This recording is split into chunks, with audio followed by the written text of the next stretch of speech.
What's up everyone, Cold Fusion here, and I want to introduce you to what will be a long-running set of videos providing a critical analysis to the both vaunted and slighted Assassin's Creed series. The general format and structure of the critiques will be as follows: a breakdown of each of the game's narratives and character work, a comprehensive view of the mechanical aspects of both the combat and stealth, which are the two central aspects to the franchise's gameplay, and a look at what the games provide regarding both the themes and the philosophical outlook that the series is known for. At the end of every video, I will feature a series ranking of the titles, which will dynamically shift whenever a game shifts up or down the ranking, in order to provide a sense of continuity for this series. I am also going to separate the games into what you could call arcs, for lack of a better term, which will categorise the games into what I think best reflects their position in the franchise, and I will use this to organise my other content too. For example, the first major arc is what I would classify as the Desmond arc, which comprises Assassin's Creed 1, 2, Brotherhood, Revelations, and Assassin's Creed 3. This is done both to help me with my own content cycle, but also to make distinctions regarding the franchise's shifts in both gameplay and narrative direction, for better or for worse. Lastly, before we get started, it should be apparent that I am assessing these games through an objective lens, mostly in terms of narrative consistency and mechanical reliability from a gameplay side. But as should be expected, some of my personal opinions will be featured too. I am not a soulless robot, after all. Well, with all that aside, without further ado, let us begin with the first title of many in this series, Assassin's Creed.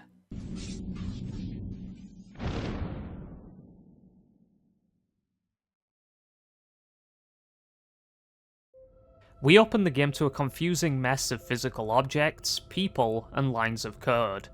The game offers the player tutorials, but it isn't like the player has any time or freedom to adapt to their environs. But this is intentional, of course, as we hear the voices of two people entreating a third, specifically in regards to what is happening on screen. It becomes quite apparent that the woman is the more sympathetic of the two, whereas the man alludes to leaving the third individual in the machine for a little longer. As the environment starts to become more disorienting, the person is pulled out of the machine. The subject in question is a man named Desmond Miles, and despite being extremely confused about his current situation, is obviously being used for a reason. The head scientist, Warren Vidic, tells Desmond that he is an assassin, and has information that they want locked inside of his mind, hence the use of the machine.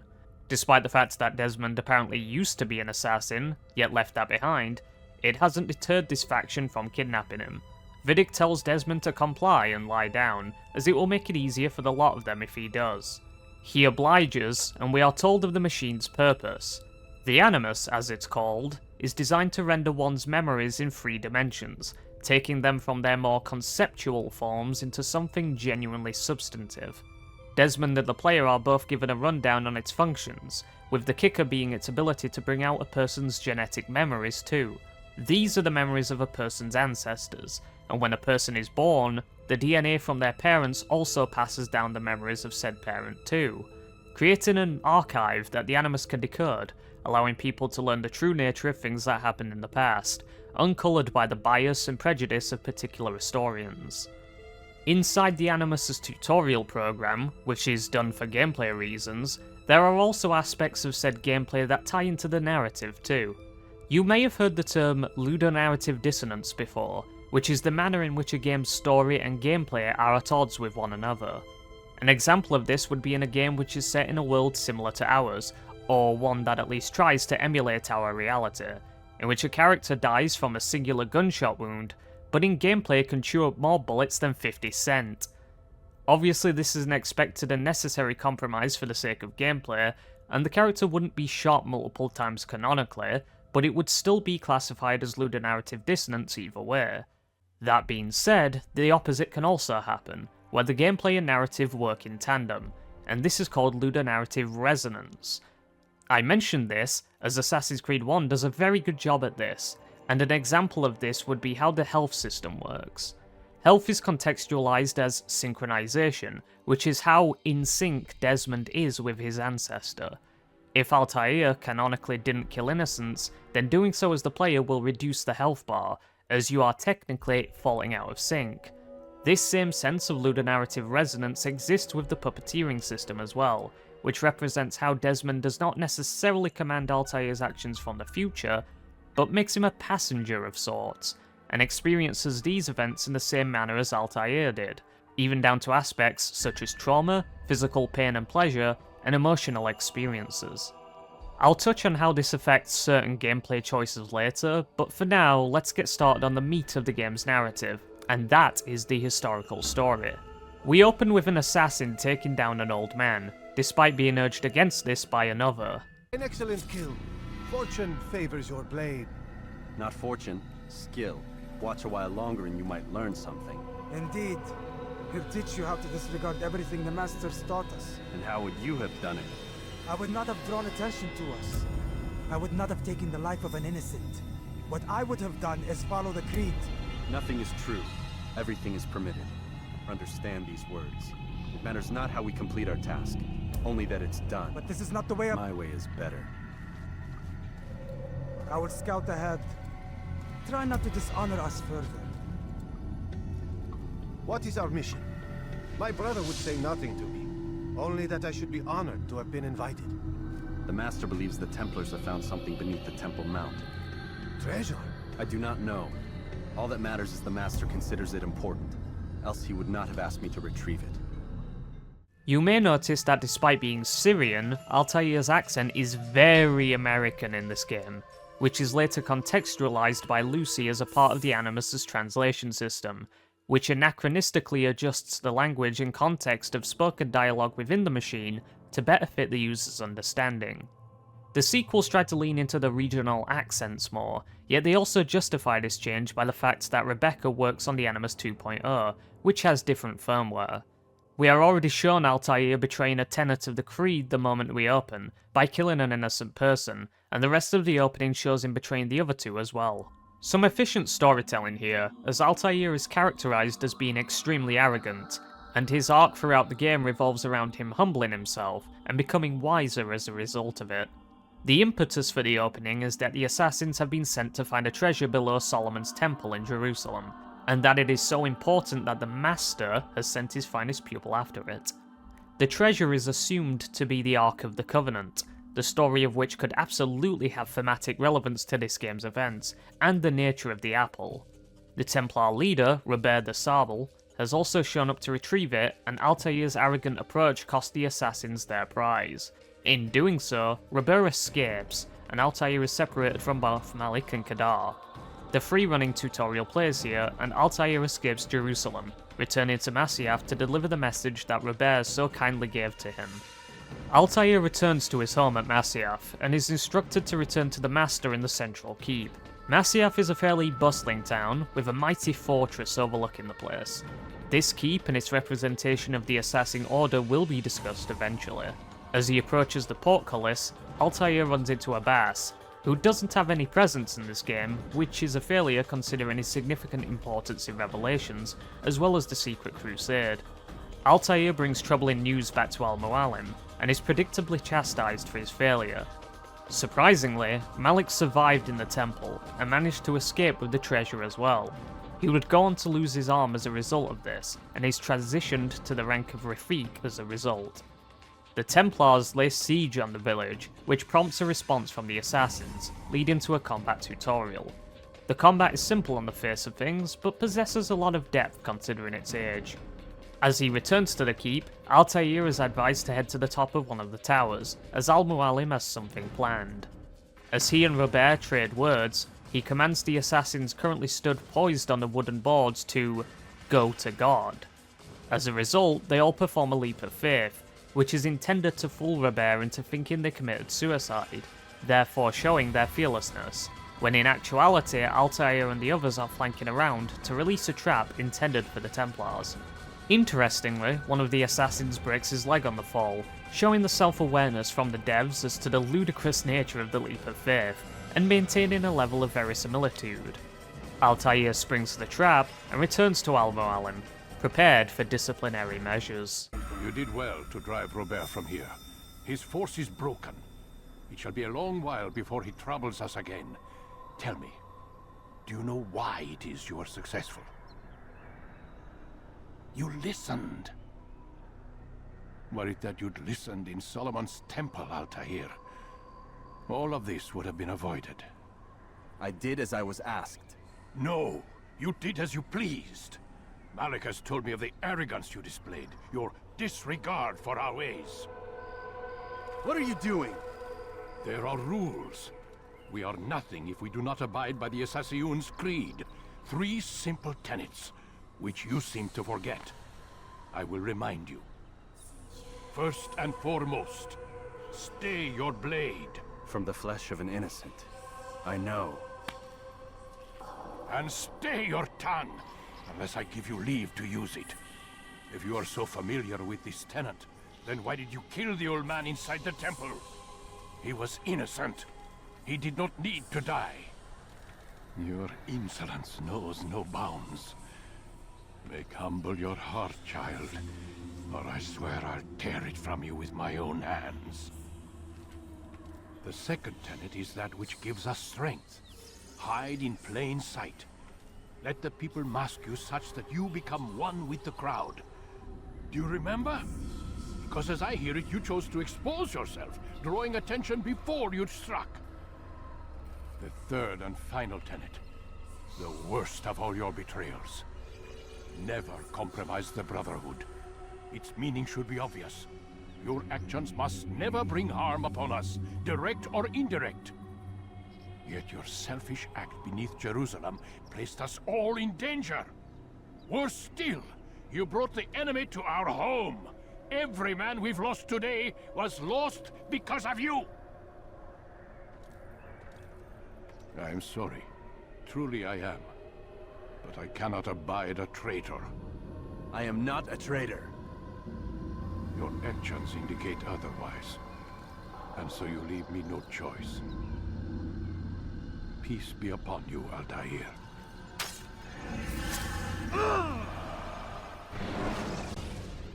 The female scientist, Lucy Stillman, ejects Desmond from the Animus on concerns that prolonged exposure to the Animus will damage his mind, and of course that wouldn't do considering how much they need what's inside it.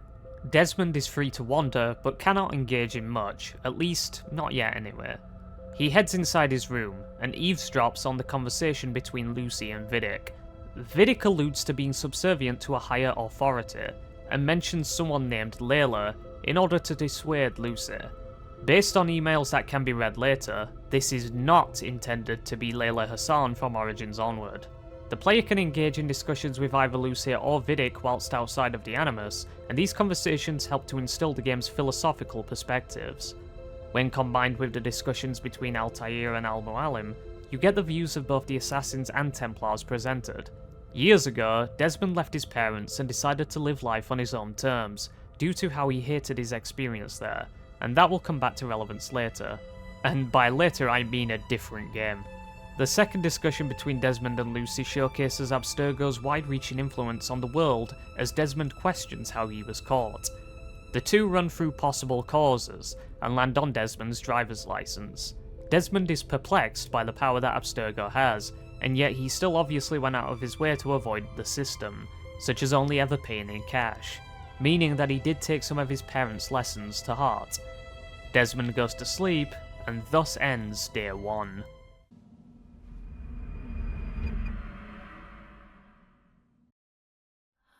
It is time to get back to work, and Desmond re-enters the machine. Altair discovers that he is still alive, and Al-Mualim vaguely infers that he made Altair see what he wanted him to see. This is brought up again later. The writing in this game, especially in the dialogue, is brilliant. The writers very clearly had a strong vision for a story, and possess a very clear and nuanced understanding of morals, and the types of actions that people engage in because of these. Altair has been stripped of his rank, and is offered a chance back into the Brotherhood. This means that his sync bar, equipment and skills have been removed, and have to be earned back. This is good for gameplay reasons, but Altair magically forgetting how to counter grabs as well as other skills is just bizarre. Because of his rank reduction, he is expected to track his own targets, as opposed to simply going after them. This is intended to humble him, and force him to engage in all of the aspects of the creed. His first task is to locate the man who helped the Templars enter Masyaf, and his investigation begins in the markets. Here is where the game provides the tutorials for the game's investigations, being eavesdropping, pickpocketing, and interrogations. In this opening section of the game, you have to tackle these in a specific order, but beyond this, it becomes much more free-form. By completing these investigations, he discovers that a man named Masoon is the one responsible. After beating him down and getting a confession, he brings him before Al-Mualim. He's proud of his betrayal, and shows no regrets, other than disappointment that the Templars failed to succeed. Because of his refusal to repent, Al-Mualim slays him, and hands Altair the sword that took Masoon's life. He gives Altair a list of 9 names, a set of people that have to die. This is intended to be Altair's redemption, both for his role in the Brotherhood, as well as for his heart. Completing this segment means that Altair recovers both his sword and the hidden blade, as well as the first destination that he must visit, Damascus. Altair can practice all of his skills in the training ring, which is advised considering how difficult some of the fights can get later. When he gets skills such as the counter grab, which is very useful, it is advised to learn these here as the game doesn't tell the player how to do these moves otherwise. From here, the player can take a horse and head on over to Damascus. Altair reaches Damascus, and the game's graphics have certainly held up for a game from 2007. In order to access the city, you'll have to get past the guard post, which can be done in several ways. The most obvious one is to fight the guards, which is feasible, but more difficult in the early game considering the limited moveset and equipment that Altair has. The second option is related to the person that you can save outside the city, and that is by using the scholars to blend your way past the guards. As odd as it may seem to see a heavily armed individual waltzing past with a bunch of academics, but hey ho. The final option is to climb up near the portcullis by using the environment, and leap across the wooden beams suspended above the guards. Upon entering the city, the player has to reach a viewpoint in order to discover the location of the local bureau, and unlock certain investigations in the area. Each time a citizen is saved, an investigation is completed or a viewpoint scaled, the sync bar will progress further until another chunk is added to the health bar. This incentivizes the player into engaging with the game's side content rather than just brute forcing the main story. It is ideal to head to the bureau first before doing the investigations, as the local Rafik has extra dialogue that can be missed completely. For the assassination mission against Tamir, only 2 investigations are required, but as the game progresses, more will be required. Upon reaching the bureau, he is berated rather sarcastically by the Rafik who is posted here, but Altair begrudgingly takes them in stride. It is from here that Altair learns about the region and where to begin his search. With this in mind, he sets off. The investigations, whilst optional, do provide some information about the target beyond the dialogue, as information that is learned through these missions are added to the memory log, often presented as maps that showcase guard routes and positions, or safe routes in and out of the area in which the target will be. Tamir is a black market merchant, with a lot of connections, and is said to work for Salah al-Din and the Saracens. One of the criers that Altair assaults claims that the weapon productions that Tamir oversees carry the crest of a different faction. He is planning a particularly large shipment, allegedly the largest deal he has ever made. Altair plans to strike him in the Souk el Salah. He returns to the Rafik after his research is done, and is given a blood marker in the form of a feather to confirm the target's death, as well as to offer a spiritual sign of respect to the dead. Altair then sets off in search of his quarry. Upon reaching the souk, Altair eavesdrops on a conversation between Tamir and another merchant. Tamir is explicitly displeased with his man, and gets angry when he suggests that they are being overworked. Tamir kills him for disrespecting him in view of the entire souk, stabbing him several times and leaving his body in the fountain as an example for the rest. As Tamir inspects the stalls, Altair takes him down. As the target dies, we enter what is called a white room, a sort of simulation that shows us the last confessions of the target, free from the consequences of the outside world.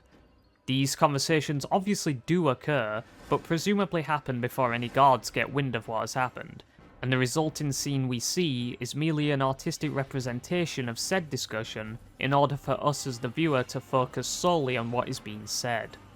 Tamir claims to be above profit, and claims to support a higher cause, making excuses as to his actions and the consequences of his weapon production. Altair listens to him, but refuses to indulge his perspective. Tamiya states that his brothers will hear of this, and Altair proclaims to be ready to take them down as well. As Tamiya shames him for being too prideful, he succumbs to his wounds, and Altair marks the feather with his blood. After a successful assassination, Altair then has to flee from the scene of the crime. The player is expected to utilise the parkour system, the vigilantes that they have recruited, and combat prowess to evade the guards and make it back to the bureau. Hiding in haystacks and roof gardens is the best way to shake the tail, but Altair will still be notorious even after this, so stealth is the priority. Altair cannot enter the bureau if he isn't incognito, so this does matter. The mechanics are so good in the early games that you even have to account for running into pedestrians, as they can cause you to lose your balance and fall, allowing guards to catch up. Climbing up to the rooftops is your best bet to avoid them, as guards aren't nearly as dexterous as Altair is, but they can still climb the buildings. It can take a while to climb normally, and guards are capable of throwing rocks so as to break Altair's grip, making evasion more difficult. Escaping the guards will get even harder as the game goes on, as guards with bows will start being posted on rooftops, specifically to stop the robed assassin that is wreaking havoc. He returns to the Rafik to confirm the deed, and the game then forces us out of the Animus. Lucy claims that Abstergo has a deadline of a week in order to get the treasure that they're looking for. She also clarifies how the Animus translation system works. Whenever the player is ready, they can head to Desmond's room for the end of the second day.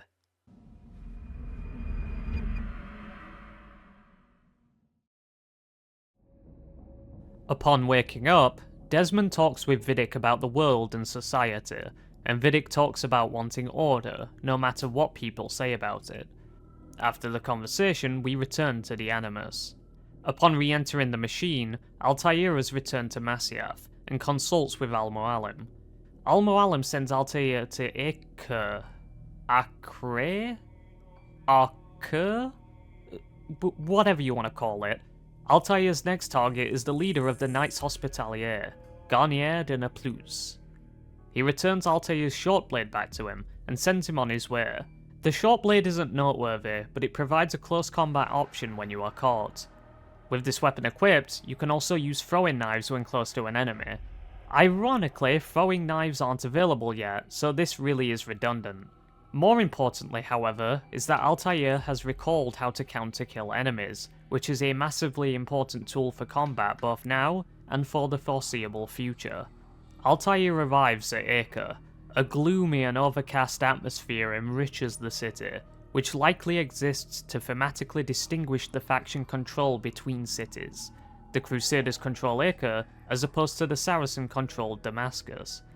The Rafik of this city is a man named Jabal, and Altair heads to him in the same fashion as before in order to get permission to begin his work. The various major investigation types have already been touched upon, but there are some minor ones that haven't. These include time trials to reach an informant, which places an emphasis on free-running mastery, archer assassinations, which must be done without being seen, bodyguard missions, which requires Altair to protect an informant as they leave the city, and target assassinations, which require you to take out specific targets around the area.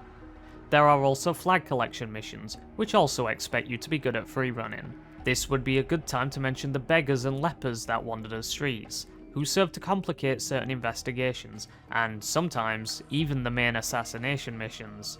The beggars will swarm the player and require you to either leave the area or gently push them aside. Lepers are more annoying to deal with, as they will shove Altair around, which will sometimes raise the ire of the local guards. All in all, these folks require finesse to deal with. After returning to Jabal, he espouses his info. Garnier resides within the hospital, and allegedly experiments on the subjects housed within. As he reaches the hospital, he witnesses a man attempting to flee, before being caught and restrained by the guards. Garnier comes out to deal with him, and acts as if he cares for the subject, wishing to help. The man tells the gathered crowd that Garnier is deceitful, and doesn't intend to help at all, claiming that he takes the souls of the people housed there. When he says that he will escape again, Garnier disagrees and tells the guards to break his legs. They oblige and turn them to jelly. Garnier retires to the building, and Altair heads inside. The hospital is a tight sandbox that allows for some good opportunities to eliminate Garnier, not to mention the fact that there is a broken window that can be used to escape after the kill. Altair slithers his way through the building and strikes down his target.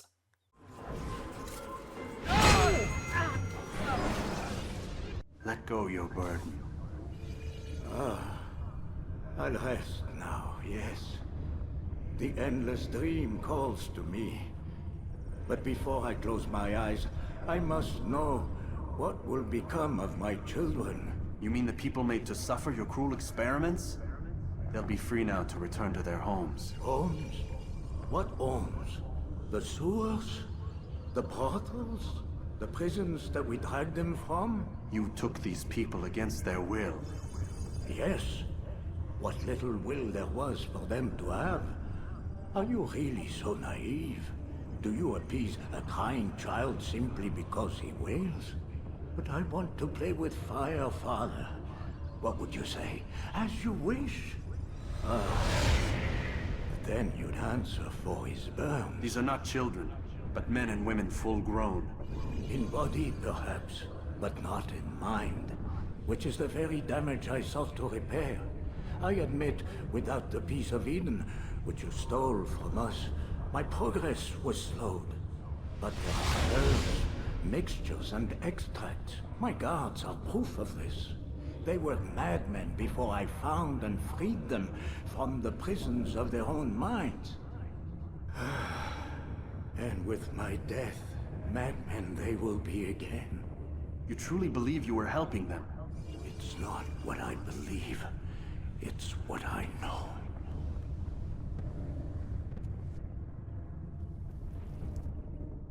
Despite Altair's views, he seems willing to listen to Garnier's dying words.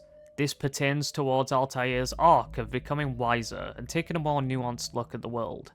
This stands in stark contrast to the following scene when he returns to Jabal, in which the Rafik refuses to entertain the words said by someone who is preying on the weak and helpless.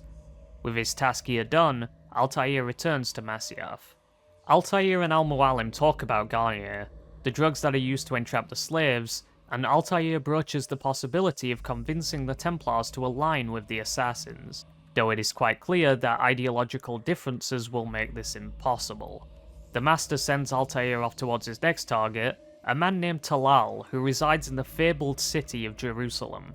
Altair unlocks throwing knives at this point, which open up a new avenue for stealth, and are actually quite useful in this game. It is a shame the same cannot be said for Assassin's Creed 2. Throwing knives are a one-shot kill if you are undetected, but deal significantly less damage mid-combat, and the number it takes to kill depends on the enemy type. When he arrives at the Jerusalem Bureau, he is met by Malik al-Saif, the same assassin whom he quarrelled with in Solomon's Temple regarding the Creed, and the one who lost the use of his arm when he delivered the apple back to Al-Mualim, resulting in it being amputated. Malik is understandably irritated by Altair's presence, especially since he blames him for the death of his brother, but is compelled to assist him as per the Brotherhood's commands. Regardless, Altair engages in the investigations in the same manner as he has previously, and spoiler alert, the same way he'll do the rest. With all of his info found, he knows that Talal is a slaver that houses his cargo in a warehouse within the city, and Altair goes after him. As he enters the warehouse, the door locks behind him, and it becomes apparent that he's being watched. He converses with Talal, whilst witnessing the horrible conditions that the slaves are kept in, and then confronts him. Talal doesn't like being called a slaver, and, as expected, claims to be helping them by preparing them for the road ahead. He claims to have been helped in the same way, which could mean he was a literal slave at some point, or someone who became infatuated with the Templars' way of thinking. He states that Altair felt no resistance when he arrived here, as it was part of Talal's design, which is quite ironic if you actually face any guards before this. Upon stepping into the light, Talal steps forth, and despite being willing to converse and trade ideals with Altair, he is met with a challenge to combat instead. This displeases Talal, and he doesn't hesitate to sick his guards upon Altair. These guards are actually pretty tough for the early game, and you'll want to rely on the counter kill to make it easier. Then again, that is true for the entirety of the combat system, to be fair. Unlike the previous two targets, killing Talal requires you to chase him through the city, which is actually a great way to encourage the use of the tackle ability that you earn after dealing with Garnier. This, of course, works due to the linear nature of the early game sequences, but after this point, the player can choose which city to head to next in any order they like, which means that the gameplay has to account for tools and abilities that the player may not have. Despite this, Talal's track running training hasn't prepared him for Altair. You've nowhere to run now. Share your secrets with me. My part is plain. The Brotherhood is not so weak that my death will stop its work. What Brotherhood? Al-Mualim is not the only one with designs upon the Holy Land. And that's all you'll have from me. Then we are finished. Beg forgiveness from your god. He's long abandoned us. Long abandoned the men and women I took into my arms. What do you mean? Beggars, whores, addicts, lepers. Do they strike you as proper slaves? Unfit for even the most menial tasks? No. I took them not to sell, but to save. And yet you'd kill us all. For no other reason than it was asked of you. No. You profit from the war. From lives lost and broken. Yes, you would think that, ignorant as you are. Wall off your mind. They say it's what your kind do best. Do you see the irony in all this? No, not yet it seems. But you will.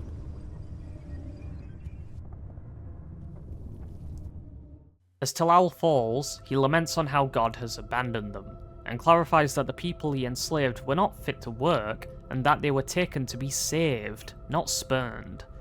Of course, this is no excuse, and they would have been forced into servitude anyway if the Templars got what they wanted.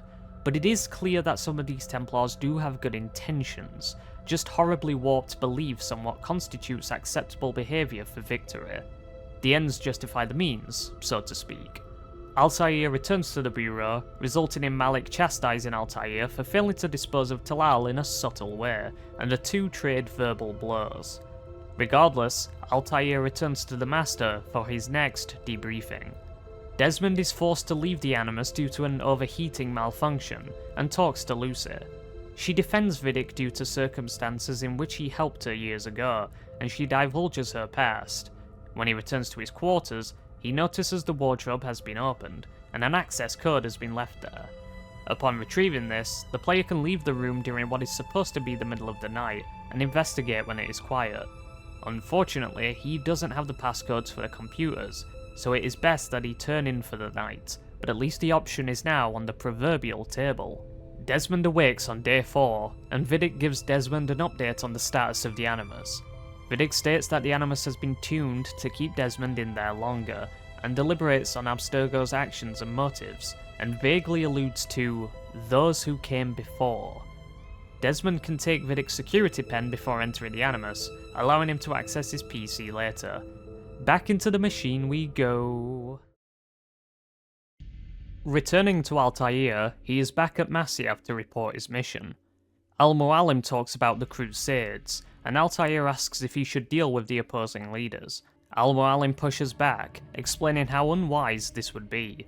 Instead, he names the next 3 targets to seek: Abul Nakud, the wealthiest man in Damascus, William of Montferrat, liege lord of Acre, and Majd ad-Din, the regent of Jerusalem. 3 very important men whose fate is sealed in blood. Al-Mualim tells Altair that the guards will be stepping up their security because of his actions, meaning that there will be more archers on rooftops to make things more difficult.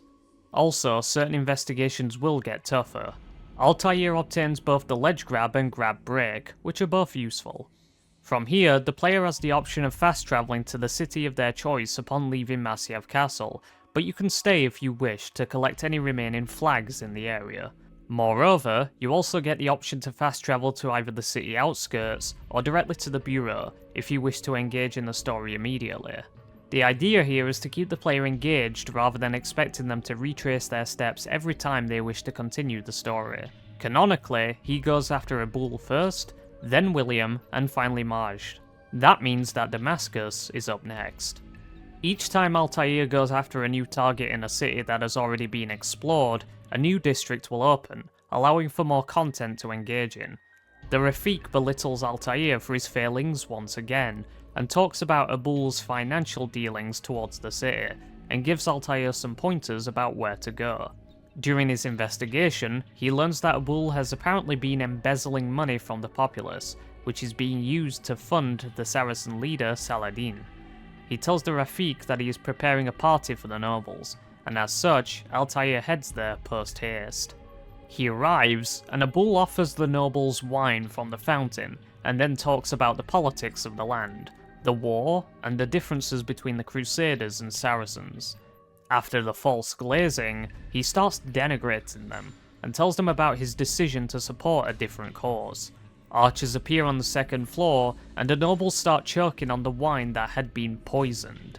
Abul orders the guards to kill everyone, and flees. The player can find their way to him however they like, but a good choice is to climb the fountain and jump to the archways which lead directly to the balcony. Abul is surprisingly fast for a portly gentleman, but Altair takes him down all the same.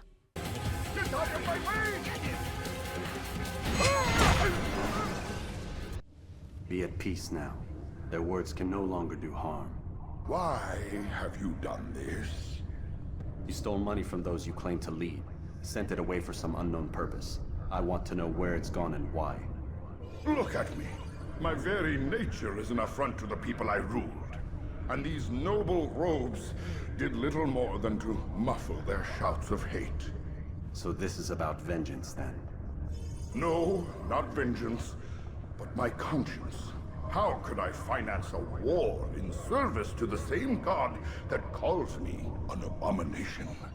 If you do not serve Salah ad-Din's cause, then whose? In time, you'll come to know them. I think perhaps you already do. Then why hide? And why these dark deeds? Is it so different from your own work? You take the lives of men and women, strong in the conviction that their deaths will improve the lots of those left behind. A minor evil for a greater good? We are the same. No, we are nothing alike. Ah, but I see it in your eyes. You doubt. You cannot stop us. We will have our new world. During his speech, he talks about how he cannot serve a god that would call him an abomination. Though there is no direct confirmation of this, it is likely that he is referring to him being homosexual, as his demeanour, eccentric clothing choices, and the manner in which he treats a particular god makes it seem so. But he does have other views on the world too, mostly on how the people are easily manipulated into supporting sides that do not care for them. With Abul dead, he returns to the Rafik, and talks of the horror that he witnessed as the nobles were poisoned. He is advised to return home. Altair returns to Al-Mualim, who is inspecting his library. Altair starts to err regarding his beliefs, and confesses his doubt to the mentor. Al-Mualim clarifies that Altair should follow his orders, as true peace cannot be obtained without order. Altair chastises him for his contradictory lessons, yet it is clear that this too is a lesson. The question will be answered when you no longer need to ask it. The player finally unlocks the dodge mechanic at this point, and it is another important part of the combat. It is at this point that the game increases the damage you deal, which further emphasises the increasing difficulty. After this, it is time to return to Acre. Acer? Acer? Ah, fuck it. Upon returning to Acre, Altair speaks to Jabal. Apparently William is at odds with King Richard, and wants to claim the city for his son, Conrad. Altair claims that he does not want to dabble in politics, but naively ignores the fact that his actions are inherently political, as his kills alter the course of the Holy Land. After providing his learnings to Jabal, Altair arrives just outside the walls of the main keep of the city, just as Richard is departing to the front at Arsuf. Richard and William are in the middle of a terse exchange, with Richard suspecting treachery from William. After their argument concludes, William curses Richard and notes that there will be no place for a man like him in the New World. He then retreats into the keep. The Keep is arguably the best assassination sandbox in the whole game, as there are multiple points of entry, and the player has a lot more freedom here when compared to some of the other missions. Altair takes William down before he can have his men punished. The two of you stand accused of whoring and drinking while on duty. What say you to these charges? Rest now. Your schemes are at an end. What do you know of my work? I know that you are going to murder Richard and claim Akka for your son Conrad. For Conrad, my son is an arse, unfit to lead his host, let alone a kingdom. And Richard, the Ancien is no better. Blinded as he is by faith in the insubstantial. Acre does not belong to either of them. Then who? The city belongs to its people. How can you claim to speak for the citizens? You stole their food, disciplined them without mercy, forced them into service under you. Everything I did to prepare them for the new world. Stole their food? No. I took possession so that when the lean times came, it might be rationed properly. Look around. My district is without crime, save those committed by you and your ilk. And as for the conscription, they were not being trained to fight. They were being taught the merits of order and discipline. These things are hardly evil. No matter how noble you believe your intentions, these acts are cruel and cannot continue. We'll see how sweet they are, the fruits of your labors. You do not free the cities as you believe, but rather damn them. And in the end, you'll have only yourself to blame. You who speak of good intentions.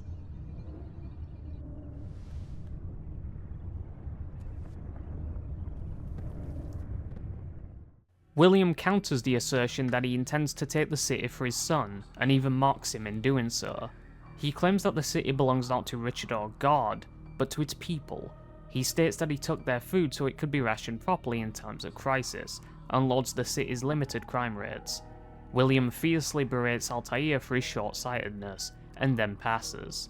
He returns to Jabal and questions the timing of his kill. Jabal warns Altair not to trust the words of his targets, but Altair seems wiser than that. Know thy enemy, after all. Upon returning to the Mentor, he challenges Al-Mualim on his task.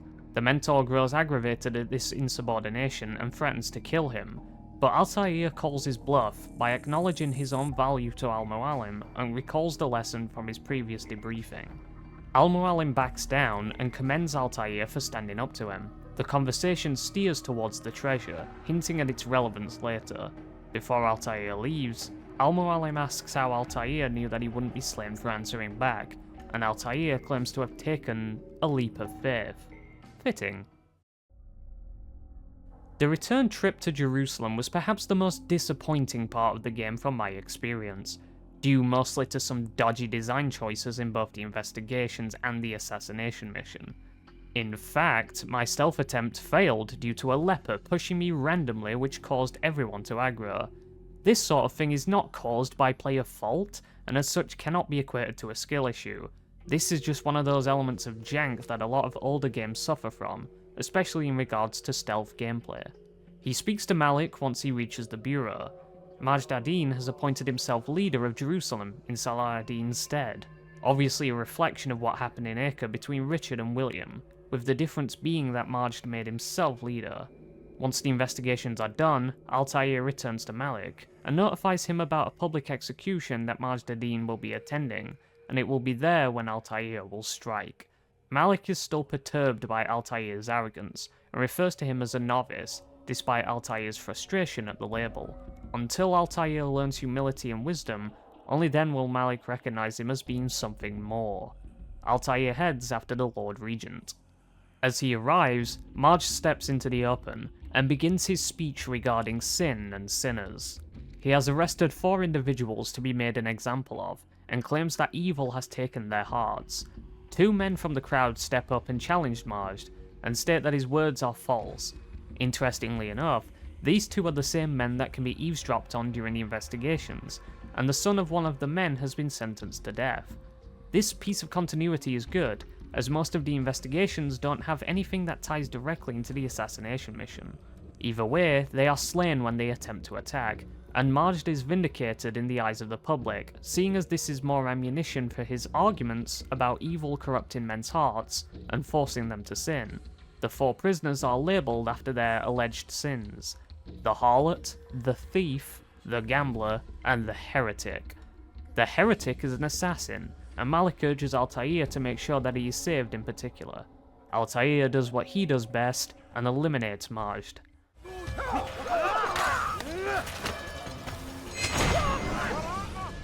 Your work here is finished. No, no! It had only just begun! Tell me, what's your part in all of this? Do you intend to defend yourself as the others have and explain away your evil deeds? The Brotherhood wanted the city. I wanted power. There was an opportunity. An opportunity to murder innocents. Not so innocent. Dissident voices cut deep as steel. They disrupt order. In this, I do agree with the Brotherhood. You'd kill people simply for believing differently than you. Of course not. I killed them because I could. Because it was fun. Do you know what it feels like to determine another man's fate? And did you see the way the people cheered? The way they feared me? I was like a god. You'd have done the same if you could. Such power. Once perhaps. But then I learned what becomes of those who lift themselves above others. And what is that? Here, let me show you.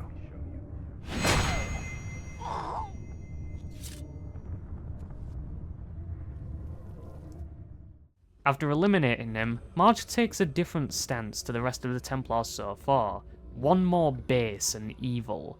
He states that he killed these people entirely because he could, because it made him feel powerful, so much so that it gave him a god complex. Whilst I give considerable praise to the way this game handles its concepts and moral messaging, I also find it refreshing to have one of the targets actually admit to being self-absorbed and seeking power for their own gain, rather than justifying their actions.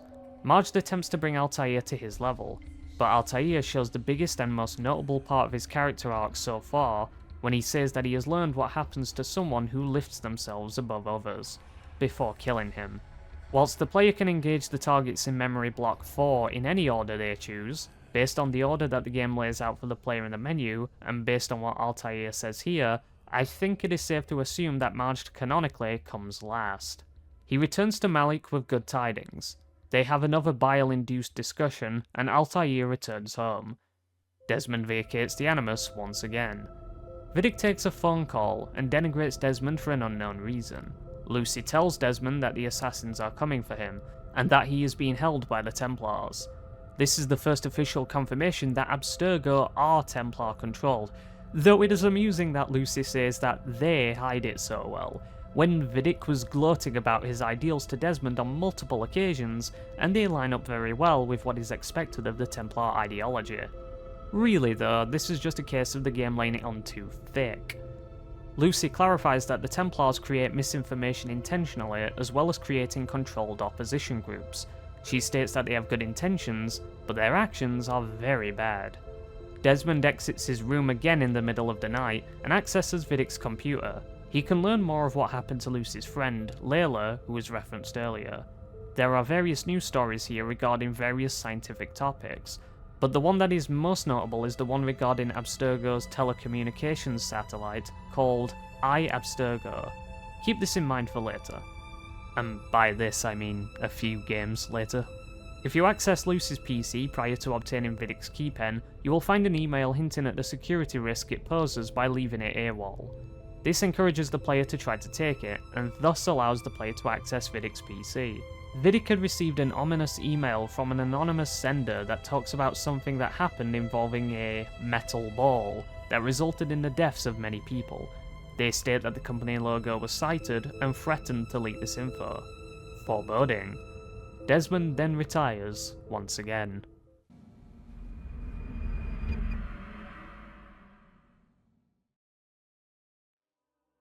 It is day 5. Desmond awakes and gets back to work. Al-Mualim is cradling the Templar treasure as Altair returns to his study, and he talks of his targets. Altair notes on how all of these men were supposed to aid their leaders, but instead chose to defy them for the sake of the Templars. Al-Mualim clarifies that this is all done for the sake of absolute control, yet they cannot accomplish their true goal without the treasure, and beckons Altair to gaze upon it. As he sees nothing in particular, he asks what it is, and Al-Mualim describes it as temptation. He states that many so-called miracles or acts of God were caused by this artifact, such as Moses parting the Red Sea, Ares igniting the Trojan War, or Jesus turning water into wine. It is said to control the hearts and minds of people, and the herbs that Garnier used on his subjects were intended to simulate its effects, to prepare the people for when they held it. Altair pieces things together on how these Templars and their aims are linked, and Al-Mualim confirms that it is about creating a perfect army, which would lead to their perfect world. With only 2 targets remaining before dealing with Robert, Al-Mualim describes them: Sibrand, a crusader general in Acre, and Jubayr, a scholar in Damascus. Altair sets off, now on the home stretch. As per usual, the guard presence has increased to up the challenge. The new upgrade granted is Defense Break, something that high-level guards like to make use of an awful lot. The game's DNA tracker marks Sibrand as being the former target over Jubayr, but the Secret Crusade has Sibrand being taken out last. For the sake of my gameplay, I went after Sibrand first. Back in Acre, it turns out that Sibrand is intensely paranoid regarding the assassinations, as he is right to, and is reinforcing his guard in order to prevent Altair from getting close to him. When speaking to Jabal, he learns that Sibrand is at the docks, ready to retreat to his vessel, though Altair believes that fear will make Sibrand sloppier and more prone to making himself vulnerable. He finds Sibrand interrogating a man of the cloth, accusing him of being an assassin. Despite the priest's protests, Sibrand executes him in front of the crowd. He retreats back to his ship and awaits any threats to his life. The docks are heavily guarded, and a direct approach will certainly enact conflict. Navigating around using parkour to reach Sibrand is the best way to get him, but you'll have to be careful of the lepers, as they can push Altair into the water, killing him. Like William beforehand, this sandbox is very good, and emphasizes the game's free-running mechanics. Eventually, Altair gives Sibrand something worth being paranoid of.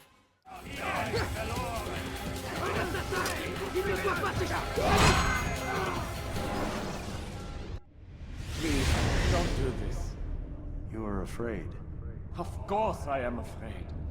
but you'll be safe now, held in the arms of your god. Have my brothers taught you nothing? I know what waits for me. For all of us. If not your god, then what? Nothing. Nothing waits. And that is what I fear.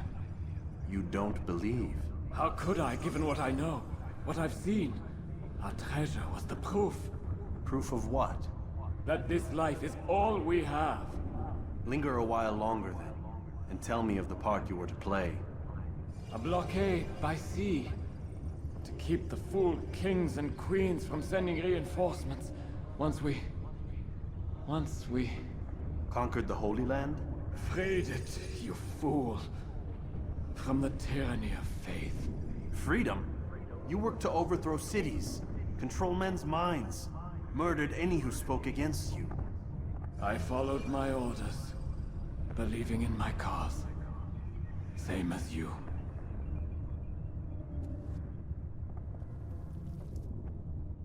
He fells Sibrand, and the man displays fear. He states that no god awaits him, due to what he knows of the world, and tells Altair of the Templars' plans to blockade Acre from outside support from the Crusaders. He talks of wanting to free the Holy Land from the tyranny of faith, which puts him and his Templar brothers at odds with both the Saracens and Crusaders. After confessing to his part, Altair lays him to rest. He returns to the Bureau and tells of what he has learned. He shows solace towards his actions, and Jabal insists that his feelings are natural and shouldn't be shunned. But Altair starts to wonder whether or not his targets are deserving of their fate, that they are certainly misguided, but pure in their intentions. Jabal dismisses this due to simply being a Rafik, and implores Altair to discuss this with Al-Mualim instead.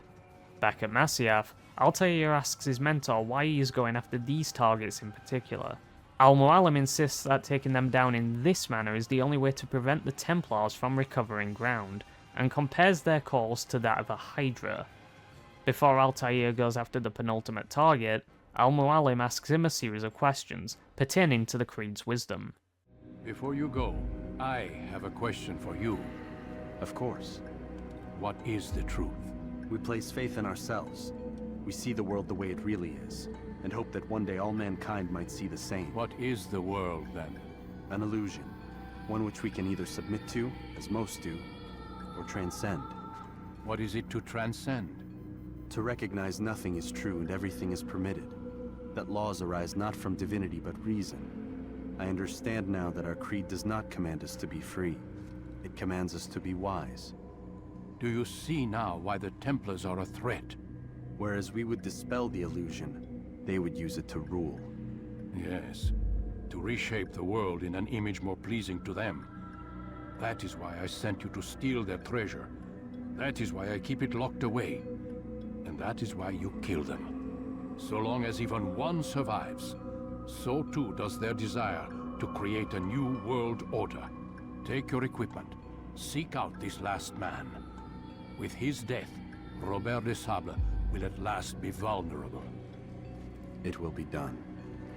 Safety and peace upon you, Altair. Altair shows his growth through the game's events, and comes to a conclusion regarding the central ideal behind the Assassin Order. Nothing is true, everything is permitted. He recognizes that the Creed asks a particular wisdom from the individual who recites it, that it does not expect one to follow it dogmatically, but instead to question it, to critique it. To be wise is to understand the complexities of the world and human nature, and how best to navigate its labyrinthine construction and find the answers that best lead to both peace and, ultimately, freedom. With a new understanding of his role in things, and a clear goal ahead of him, Altair sets off for Damascus to take down Jubair. Arriving at the Bureau, the Rafik is rather confused as to why Jubair is a target at all, and refuses to pay attention to his opponent's views, which sets him apart from Altair.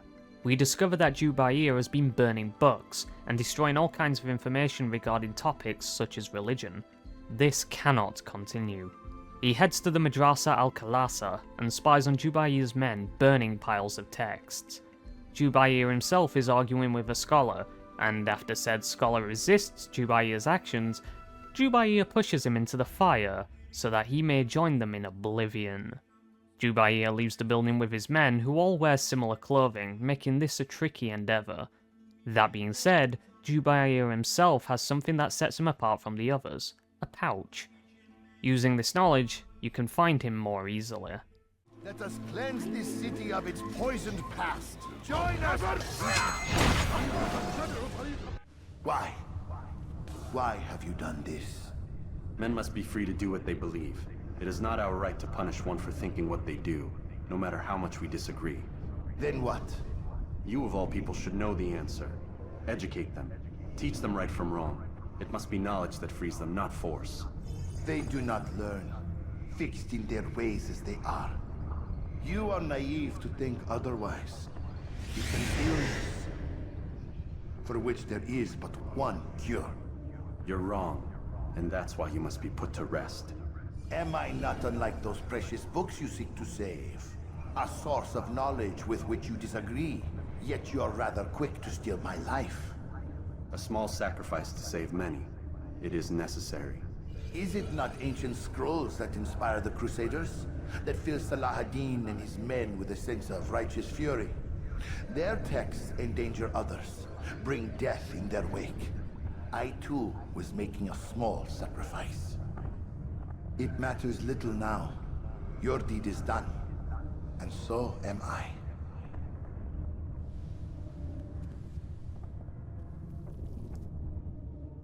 As Jubair falls, he scoffs at Altair for advising education as a counter to ignorance, as the people will never learn. He talks about the destructive ideals that religious views push, and, frankly, does a good job at pointing out Altair's hypocrisy for killing him, as he is also a vessel for knowledge that is being destroyed, and as such Altair is no different. They both engage in lesser evils for a common good, and whether you agree with him or disagree, the core narrative theme of the game is demonstrated perfectly here. Back at the Bureau, Altair talks of his goal. He laments on how easily the scholars were convinced by Jubair's aims, and shows concern to the madness that has overtaken the world in recent times. He returns to Masyaf, but first, we return to the modern day. Desmond leaves the Animus and overhears Vidic talking to an Abstergo suit. He is Alan Rickin, the CEO, and he expects Vidic to follow a schedule. Lucy shows deep concern towards Abstergo's goals, and hints towards the Templar treasure being key to their success. Things are evidently more complex than Desmond understands. He returns to his room and vacates in the night once again. Reading the emails, it is clear that the window of time for the Animus sessions to find what they need coalesces with the launch date for the satellite. Desmond finds a code for another PC in Vidic's emails. He then retires for the day.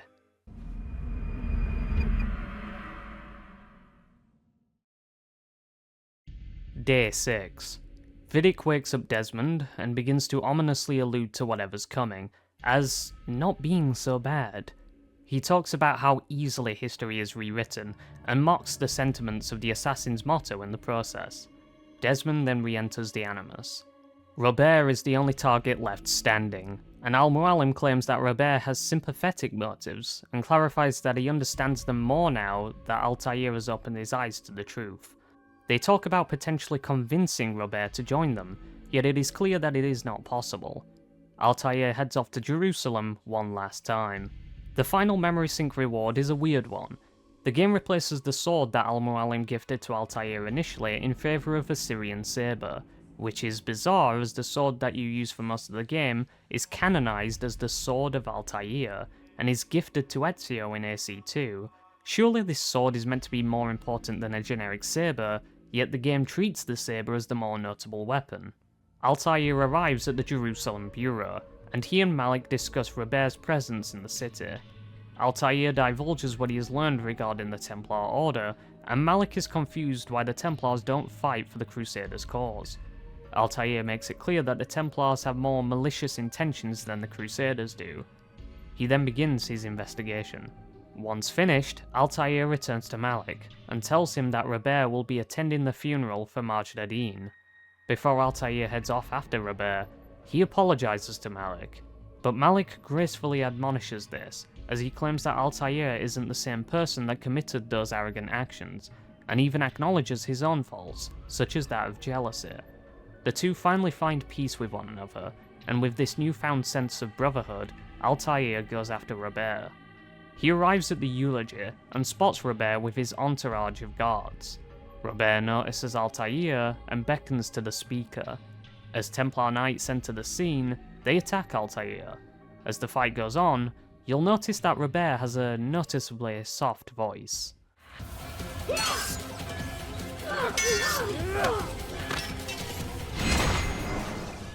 He defeats Robert and unmasks his rival before slaying him, only to discover that it is not Robert, but a woman. In my video game? She tells him that it is too late, as Robert has gone to Arsuf to plead with both the Saracen and Crusader forces to unite against the assassins. When Altair claims that they wouldn't unite over such a motive, she tells him that the assassins have given them one.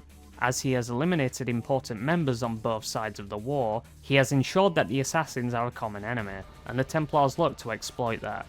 When she prepares for death, Altair surprises her by letting her go, as she was never his target. With one last biting comment, she flees the area. Back at the Bureau, he tells Malik of the impending danger, and lets him know that he intends to ride for Al-Suf immediately. Yet Malik advises that he heads to Al-Mualim first, as they cannot act without his consent. Altair resists, however, on the premise that the Master hasn't been entirely truthful and transparent. Despite Malik's concerns towards Altair's behaviour, he agrees to walk the streets in search of answers. Altair heads off towards Al-Suf. Upon reaching Al-Suf, Altair witnesses the two armies fighting, and the player has to endure a gauntlet of enemies before reaching King Richard. Richard surrounds himself with guards, and he accuses Altair of arriving to assassinate him. After Altair attempts to entreat him, Richard humours him by allowing Altair to point out the alleged traitor within his midst. Altair approaches and calls out Robert. The two argue in front of Richard, and then Robert, who is frustrated by the delay, tries to worm his way out of the discussion. Richard stops him and advises them to engage in trial by combat, so that God can determine the man whose cause is true.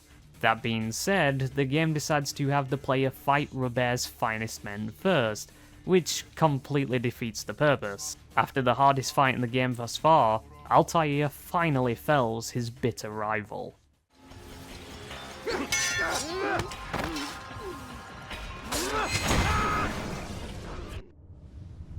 It's done then. Your schemes, like you, are put to rest. You know nothing of schemes. You're but a puppet. He betrayed you, boy. Just as he betrayed me. Speak sense, Templar. Or not at all. 9 men he sent you to kill, yes? The 9 who guarded the treasure's secret. What of it? It wasn't 9 who found the treasure, assassin. Not 9, but 10. A 10th? None may live who carry the secret. Give me his name. Oh, but you know him well. And I doubt very much you'd take his life as willingly as you've taken mine. Who? It is your master, Al-Mualim. But he is not a Templar. Did you never wonder how it is he knew so much? Where to find us, how many we numbered, what we aspired to attain? He is the master of the assassins. We, master of lies. You and I just 2 more pawns in his grand game. And now, with my death, only you remain. Do you think he'll let you live, knowing what you do? I've no interest in the treasure. Ah, but he does. The only difference between your master and I is that he did not want to share. No. Ironic, isn't it? That I, your greatest enemy, kept you safe from harm. But now you've taken my life, and in the process, ended your own. The hints at Al-Mualim's betrayal could be gleaned throughout the many discussions held throughout the game. Such examples including Al-Mualim's insistence on the importance of societal order, his assertion that Altair placed blind loyalty and faith in his master, and Al-Mualim's sympathetic view towards Robert later on in the game, veiled by Altair's decreasing faith in the straightforward view imposed on him all his life by the Assassin Order, and by Al-Mualim specifically. Hence why this betrayal stings the most. Altair speaks to Richard and tries his best to encourage Richard to take the path of peace with Salah ad-Din, and despite his resistance, shows signs of consideration. Richard allows Altair to leave, and now only one task remains, to dethrone his master. Desmond is forced out of the machine once again, and Vidic plays audio of the assassins attacking the building to exfiltrate Desmond. Unfortunately, they're too weak in numbers, and are disposed of. Desmond is left to rest one more time. He and Lucy speak about the assassins, and Lucy comforts him by showing him a hand sign mimicking the severed finger of the assassins. It turns out that she is one as well, and Desmond recognizes this. During the night, he can use the code from Vidic's emails to enter the conference room, and access another PC. The email mentions other pieces of Eden, and one of them is meant to be the Holy Grail, which continues to tie real-world religions into this technology. This is all clarified during the truth sections in AC2. When accessing Lucy's PC, emails can be found showing her communication with other assassin cells for assistance, with one email outlining a coded message, which is as follows: "We will be there soon." Desmond finishes his sleepwalking sesh and returns to his room.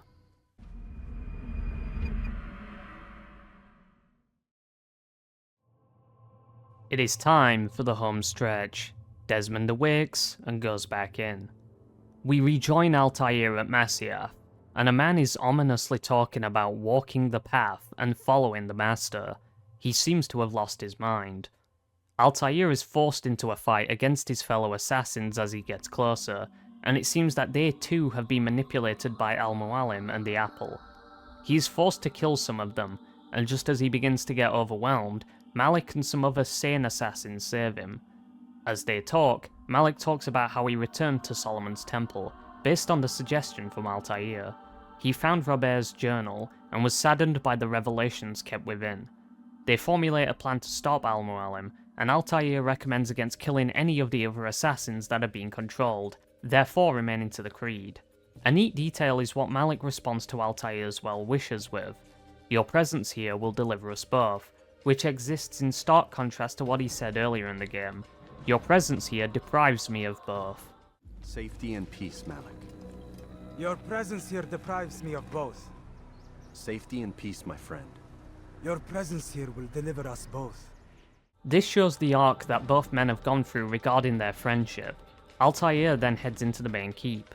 After pushing through the creepy visual of a crowd staring directly at him, he reaches the courtyard and is magically restrained by Al-Mualim. It is here that we first see the power that the first civilization tech has, and the two of them trade arguments. Al-Mualim summons the targets that Altair slew throughout the game, and it turns out that every time Altair kills one, they change form to that of an assassin, showing that the apple is merely conjuring illusions, not creating matter or reviving people back from the dead. Keep this in mind, I'm not done with it yet. Al-Mualim reveals that the fables he discussed earlier never happened, and that they were merely illusions created by the apple, calling into question the entirety of both religious texts, but also history in general too. The dialogue here is excellent, which is par for the course regarding the game to be fair, and the two prepare to engage in a fight. Al-Mualim sends out a shadow clone jutsu attack and teleports around the arena. Despite his age, the mentor is a capable fighter, but not enough for Altair. It turns out that Al-Mualim tried to convert Altair earlier, when he showed him the apple, but Altair was never convinced by the illusion, and as such possesses a greater constitution than the others, which is explained in later games. After a physical and philosophical duel, Altair surpasses his master and prevails.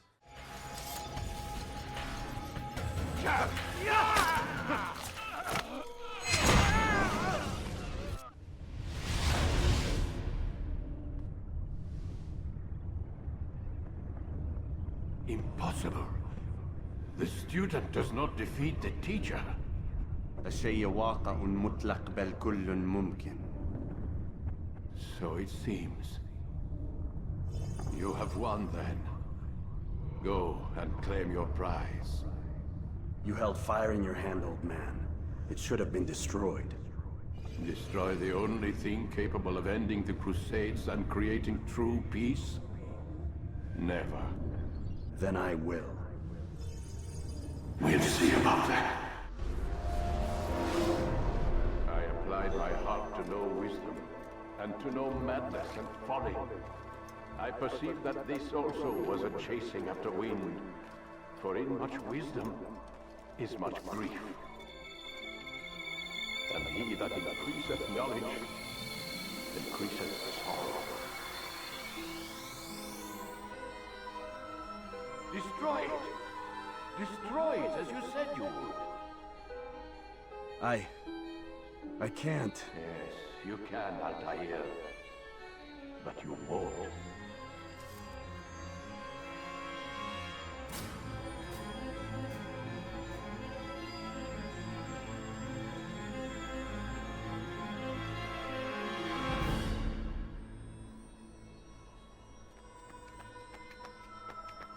We've got it.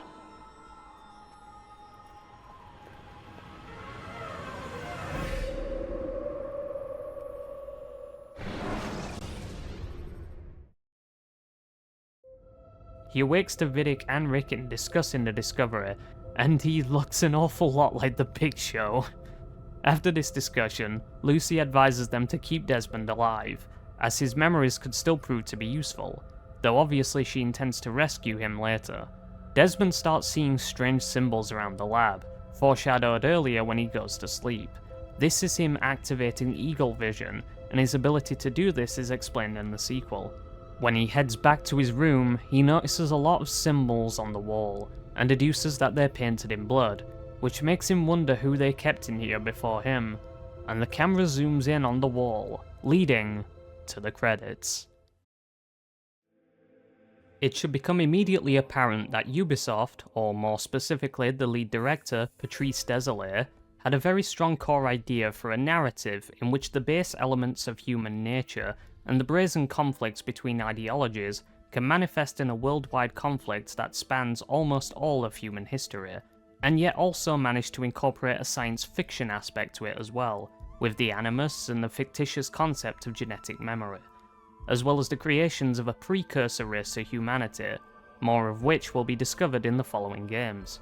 This might be one of the few franchises that I am aware of that managed to have its cake and eat it too, as these elements don't conflict with one another at all. Instead, they only enhance. As far as the story goes, having both a hero's journey for Altair, as well as using this journey to weave in broader moral messages that manage not to come across as pandering is quite impressive, and frankly, something that modern writers should learn from.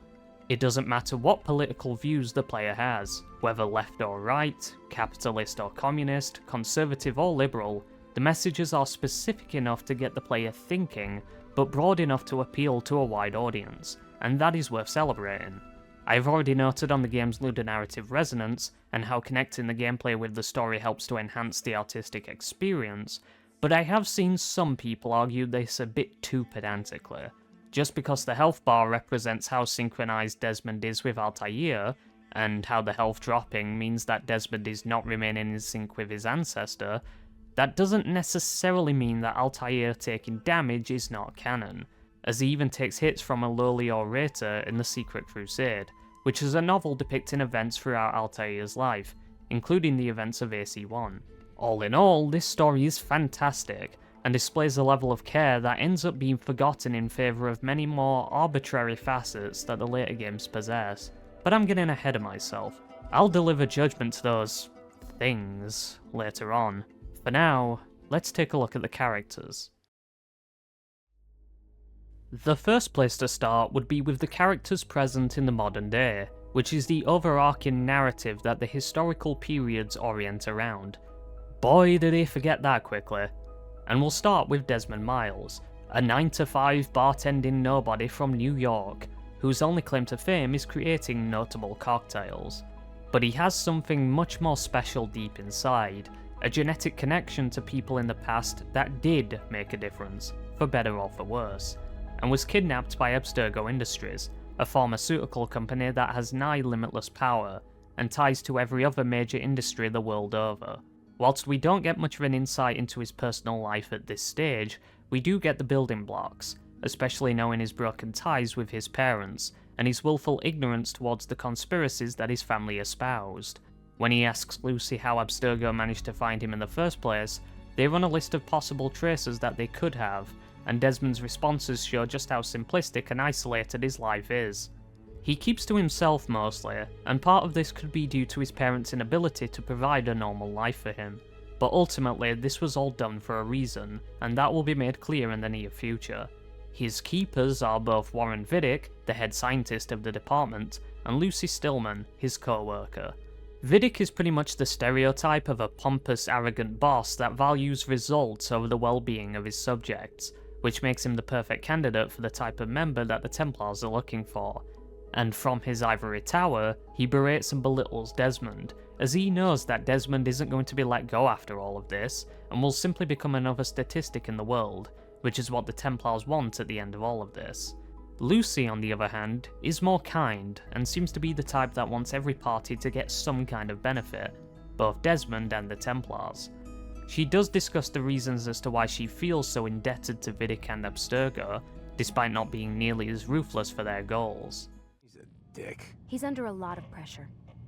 We all are. Can't believe you're defending the guy. Warren saved my life, so if he wants to yell a little, let him. What do you mean he saved your life? You're not the only one who doesn't get to go home at night. Wait, are you saying you're a prisoner? When they first approached me, I was finishing up my PhD. The university had made it clear I had no future there.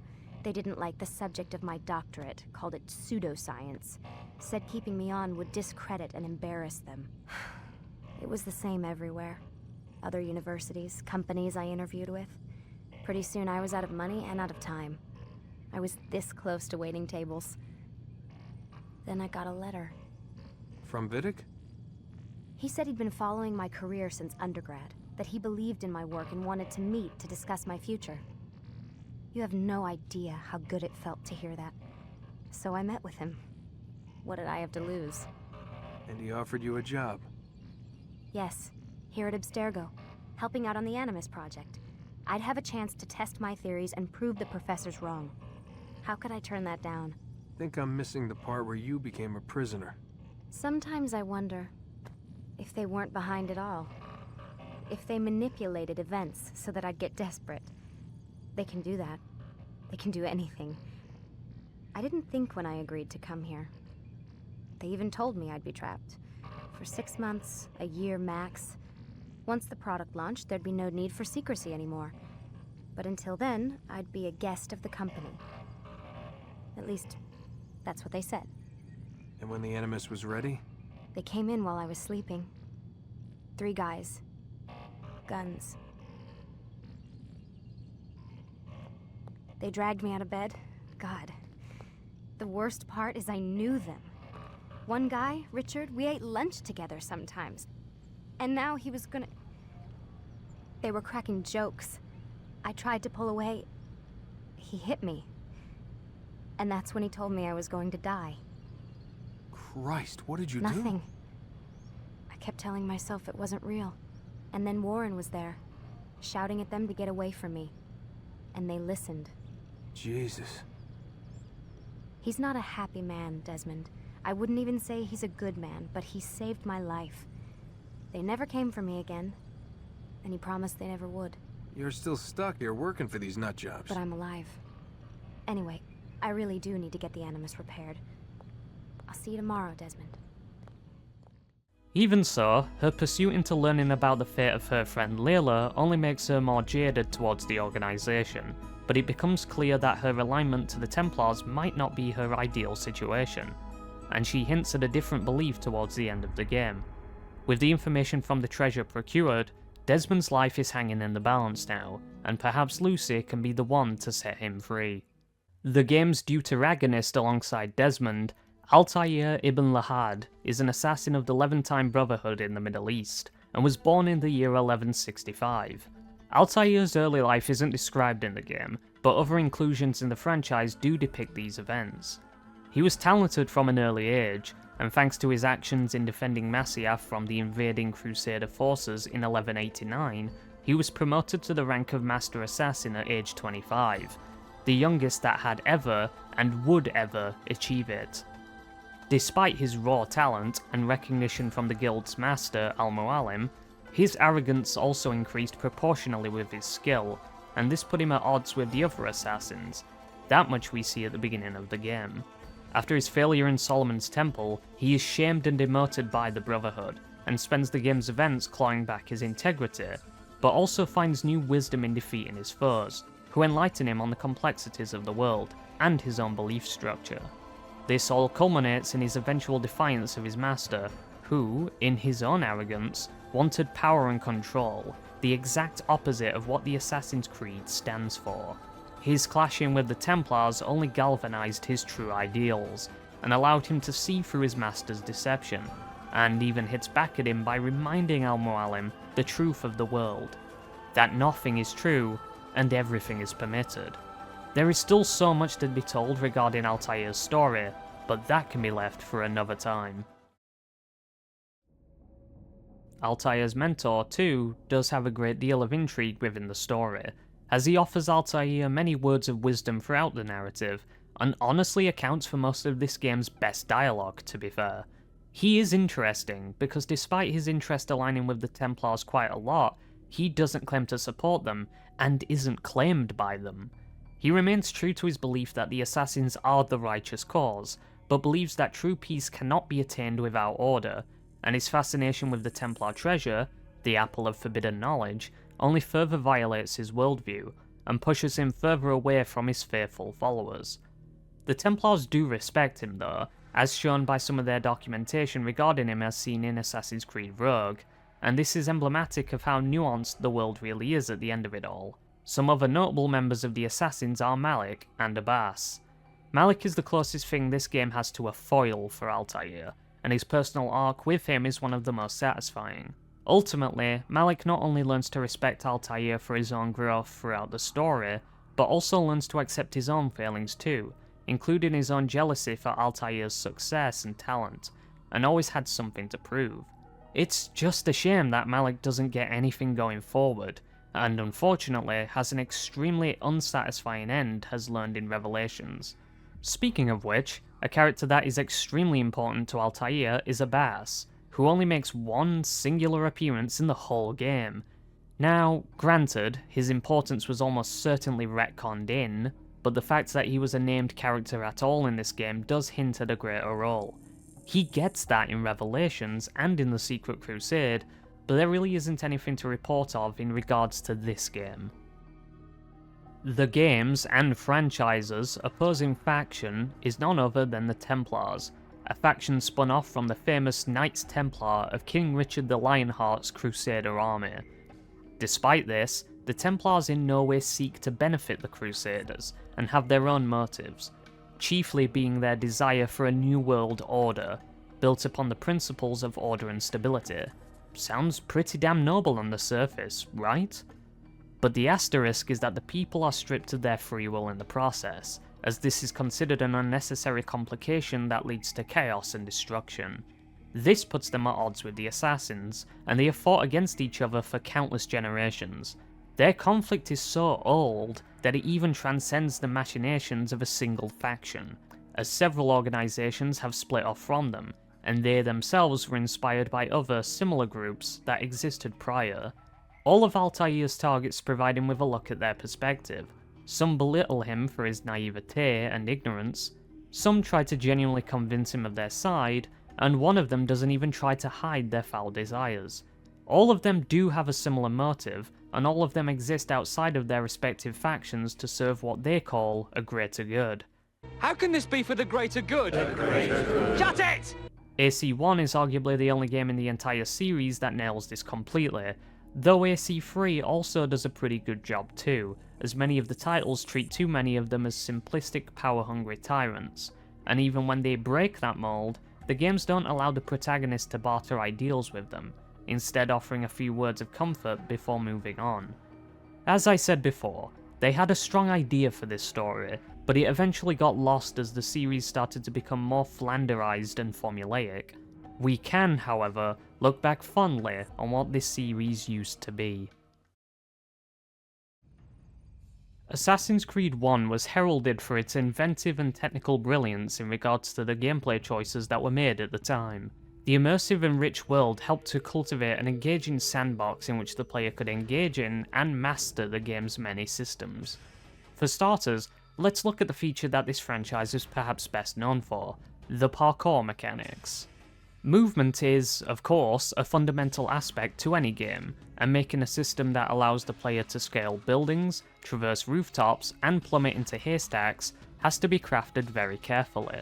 One of the things that the older games do brilliantly with the movement is that they give the player a greater level of control over the speed of the character. Generally, you move at a walking pace, and have specific mechanics that can only be performed in this state, referred to as low profile. By holding down the right shoulder button, or whatever the equivalent control is, you enter high profile mode, which is where the free running mechanics are enabled, for lack of a better term.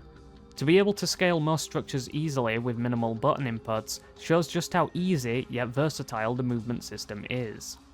It is very consistent too, as Altair will only leap from higher vantage points when the player commands him to do so by holding high profile and sprint at the same time when moving off of a ledge. A common mistake that most players make is to perform this exact action when attempting to drop to a slightly less elevated platform, causing them to overshoot.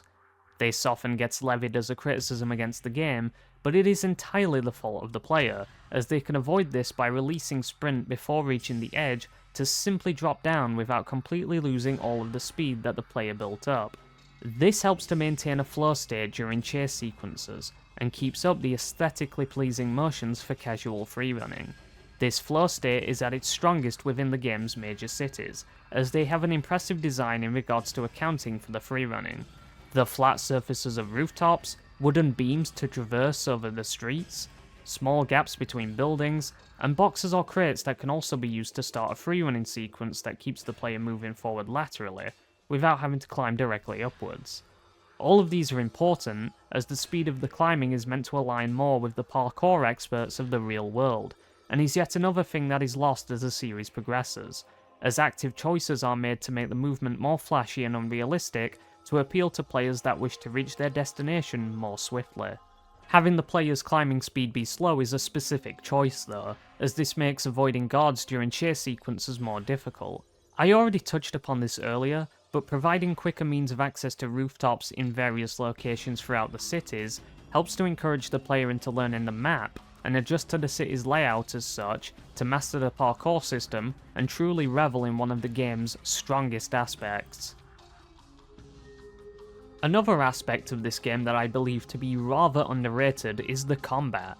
Now yes, the stereotype of the combat being that guards will quote-unquote wait their turn is valid, but it does kind of ignore the actual mechanics in play here. You see, if the guards could engage Altair all at once, the opposite problem arises, where the game becomes too cheap and artificial, and as such this is a necessary compromise to grant the player an even playing field. Considering that the guards are quite resilient, especially so as the game progresses, and that they number rather high in frequency, I think it is safe to say that the game's difficulty is nowhere near trivial.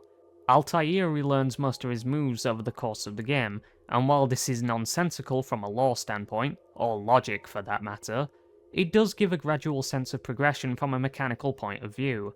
The standard blocks and deflections are reliable, but the counters are the most viable defensive strategy, and even have different timings depending on the weapon you use.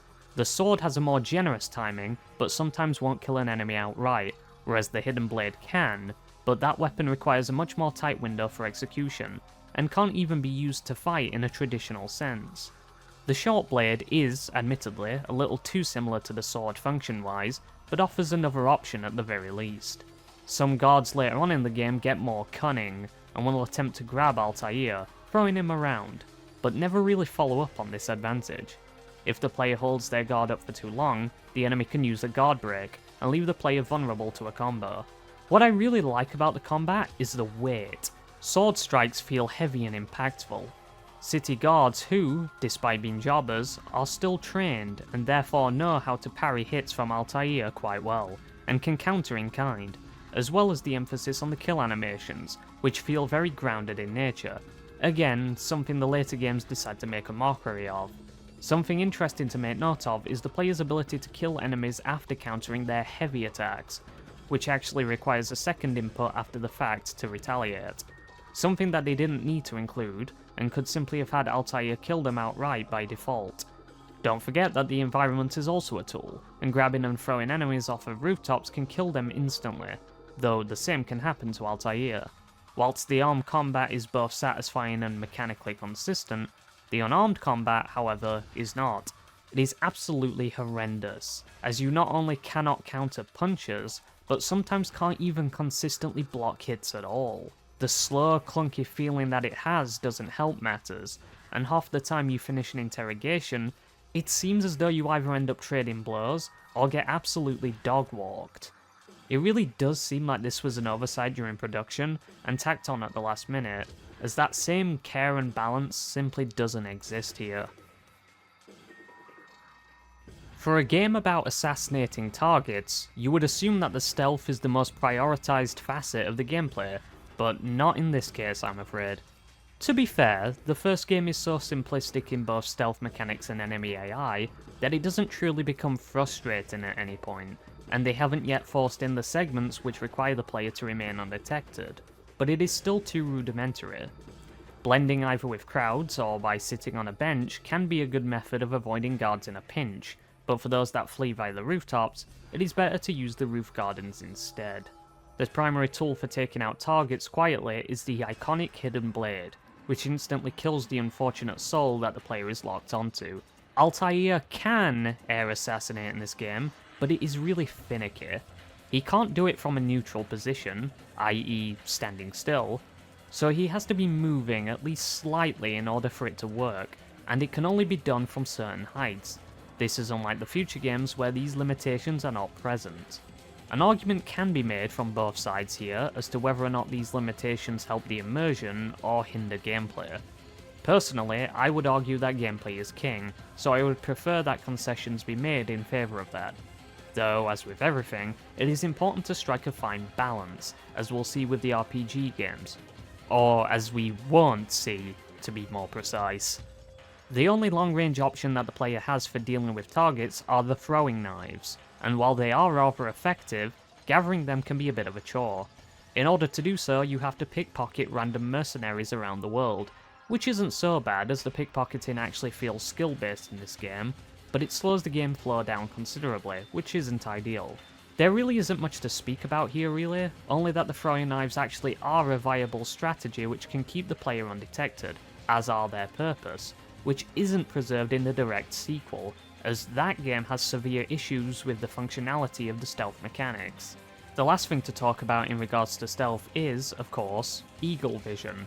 This supernatural ability exists to give the player an understanding of the alignments of the populace, marking people of interest with varying colours. It isn't great in this game, as it forces a first-person perspective, restraining visibility, and inhibits player movement, making it inconvenient.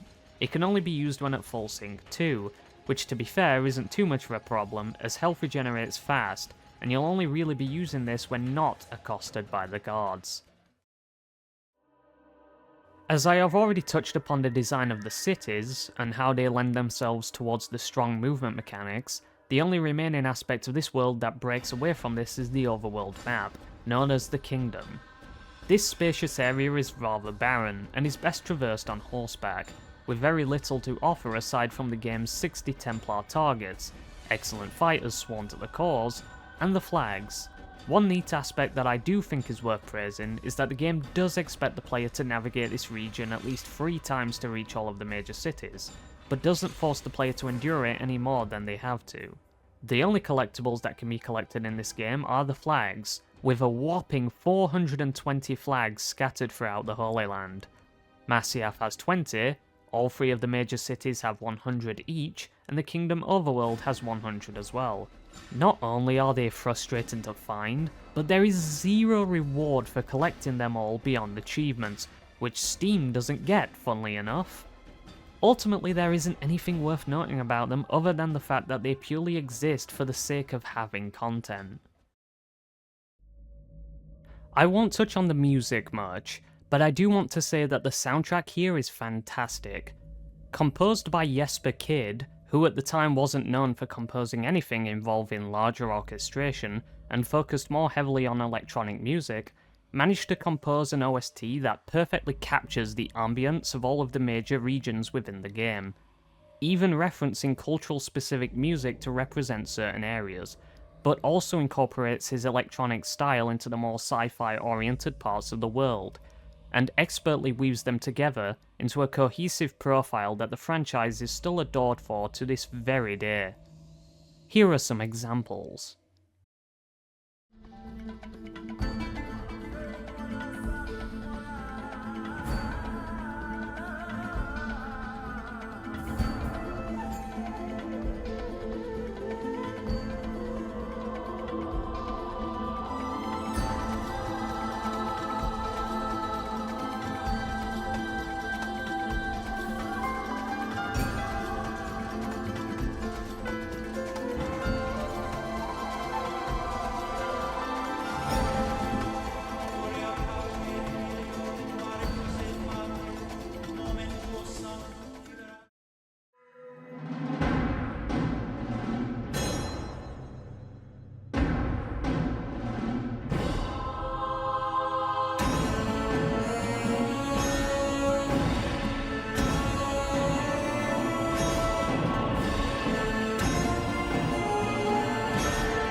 Maria, gratia plena, benedicta tui mulieribus, et benedictus fructus ventris tui, Iesus. Sancta Maria, Mater Dei, ora pro nobis peccatoribus, nunc et in hora mortis nostre. Amen.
If I were to break down the strengths and weaknesses of this game into a paragraph or two, then this would be it. One of the best parts of the first game is the immaculate tone that is present from start to finish. The muted colour scheme might not seem much on the surface, but it emphasises the dark nature of the Holy Land during the Crusades, and the horrors that came with it. Honestly, this is one of the aspects that isn't really replicated beyond this point. I mean, AC2 comes close, but not that close. Despite some of my shortcomings with the stealth mechanics, it is clear that this game does put a big emphasis on social acceptance with the social status indicator, which indicates the guard's awareness of the player. Blending with scholars and navigating the city in ways that are deemed socially acceptable, such as, well, walking, will keep the guards oblivious to your actions. Later games do away with this, despite it being the bedrock for a detection system to begin with. As elaborated on throughout most of this video, the narrative is a key focus, and it is a very cohesive, structured story that delivers on the core messages it espouses, and credit has to go to Corey May for his input on the story, as well as the rest of the team for bringing this to us. I would savour this praise now, lads, as I am going to get quite pissed the further this series drags on, but for now, all is good. As for the aspects of this game that fall short, I would begin with discussing the expected jankiness of an early 7th generation console title, and such janky examples would include clumsy AI, incorrectly and awkwardly snapping to obstacles during freerunning, attacks not always going in the direction of a locked target, and even a lack of iframes during viewpoint synchronization, which is just weird, but pretty funny nonetheless. But as I said, things like this are to be expected, especially due to it being their first go around at this. A much more substantive criticism, however, is one shared by most people, and that is the issue with the repetitive mission structure that the story is built around. Whilst there really isn't much, if any, issues with the investigations themselves, it does get incredibly tiring to do the exact same things every time, especially when this makes the many return trips to the cities seem almost identical to the first, albeit just slightly harder. This is something that is immediately rectified in the following games, and the franchise is all the better for it. The Kingdom overworld is extremely bland, and lacks any unique content that cannot also be found within the cities. It doesn't help, also, that the only collectibles to be found within this game are extremely tedious to collect, and offer nothing for the player as a reward.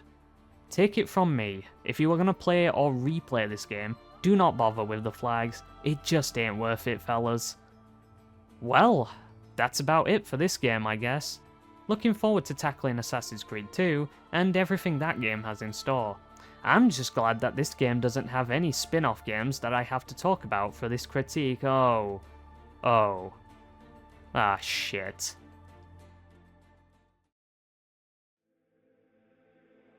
Set a year before Assassin's Creed 1, this game on Nintendo DS, Android and iOS is a semi-isometric game with minimal mechanics and deviates heavily from the atmospheric storytelling style of Assassin's Creed 1. The game's narrative begins with Altair engaging in nondescript assassin work in the Middle East, with the aim of the Templars being a chalice that can unite the opposing armies of both the Saracens and Crusaders. Al-Mualim sends Altair on a mission to retrieve said chalice to prevent it from falling into the wrong hands. For some reason, Al-Mualim looks and sounds vastly different to the main game, and the game doesn't seem to follow any sense of continuity to the main story. For instance, this man here is named Tamir, and is a merchant in the same vein as the man from Assassin's Creed 1, but not only are they vastly different, both in appearance and character, but Altair also slays him before he should. A devil's advocate position would be that it is a different Tamir, but then that would beg the question as to why they chose the same name for a character of the same occupation. It only serves to confuse. Tamir is not the only one to share assets. Whilst he shares a name, this man here shares a design with Garnier, as they are both Templar doctors. Another point of note is the weirdly cartoony nature of the game's gameplay and aesthetics. The level design doesn't make the world feel like a real place, but instead an obstacle course full of hazards, from automated spike traps to deadly cobras. Altair does random flips that take away from the weighted realism of the main game's parkour mechanics, and even some of the people are comically designed in nature too, such as this one strongman who is like 15 foot tall. None of this should be within an Assassin's Creed game, and worse still is that some of the later mainline entries engage in this same nonsense as well. The story is a mess, as you eventually find out that the chalice is actually a woman named Adar, but as for the reasons why she is needed, are never made clear. What's worse, however, is that Altair fails to save her in the end anyway, as she is taken away with the Templars on a ship after Altair defeats this Ganondorf-looking fucker called Lord Basilisk. Yes, that is his actual name, regardless of how out of place it is. Who is a recurring villain throughout the game, but then after defeating him, Altair flees from the sinking ship and watches the Templars make off with her. And then the game ends. Yes, really. This game has no reason to exist, really. Gameplay that goes against the more structured and immersive systems that were in place, aesthetic choices that would leave you scratching your head, and a story that meanders, and when it gives you a reveal regarding the treasure that allegedly has the power to grant any faction a key victory, it never answers why and how she can provide that. If she was perhaps the daughter of Salah ad-Din, and the Templars arranged for her to be wed to Richard, thus giving him a greater level of power and influence of the Holy Land, and thus furthering the Templars' goals, then that could be a better story, but nothing of the sort is clarified at any point in the story, and is instead full of a series of ultimately pointless missions that only exist to waste the player's time. My review? Don't bother playing. Also, Adar doesn't even have her own wiki page. She literally doesn't have a character, nor a purpose in the plot. Bloodlines is a PSP title that acts as a direct sequel to Assassin's Creed 1. The story of Bloodlines begins 1 month after the events of AC1, and a man named Armand Bouchard has stepped up to becoming the Templar Grand Master after the fall of Robert de Sable. As they attempt to recover ground that was lost, Altair aims to prevent them from getting stronger. Unlike Altair's Chronicles, thankfully this game actually holds relevance to the story of AC1, and features the return of one very familiar woman, the same one who pretended to be Robert at Marge's funeral, by the name of Maria Thorpe. Altair ends up capturing her, and learns of Templar machinations on the island of Cyprus. As he takes her with him, they interact with the Templar presence there, and Altair attempts to convince her of the assassin's views, though not to much avail. The targets that Altair eliminates aren't noteworthy characters. None of them really get a confession scene, nor much build-up, but he does discover that they seek information apparently held in an archive, and it is up to him to find it. Altair and Maria get separated a lot, to the point where it gets annoying, but for the most part this game is exactly what you would expect from a PSP title that at the very least tries to emulate AC1's gameplay, rather than whatever the fuck they did here. The world is very generic and uninspired, but there isn't anything offensive here. Well, I should say, until Altair interacts with a Templar towards the end of the game who calls some rioters to stop Altair. It is here that the devs do something that I never expected them to do, and that is character assassinate him. He draws the apple and uses it to brainwash the lowly peasants that antagonize him and informs them to leave. This completely goes against the very ideals that Altair learns throughout AC1, and to see him use this power so flippantly and in such a cavalier fashion just doesn't sit right with me. I would expect him to do everything within his power to convince the townsfolk of his innocence, as opposed to depriving them of their liberty for his own ends. What's funny is that Altair literally does this with Maria on the ship to Kyrenia, so it is baffling how they just gave up here and said, just put the fries in the bag, bro. How embarrassing. That being said, they reach the archive and eliminate Armand. Altair and Maria join forces after she learns of the Templars' true intentions and discover that the archive's contents have been shipped worldwide. The game ends with Altair and Maria finding common ground and heading off in search of the truth, together. Not a particularly marvellous ending, but at least this qualifies as an ending.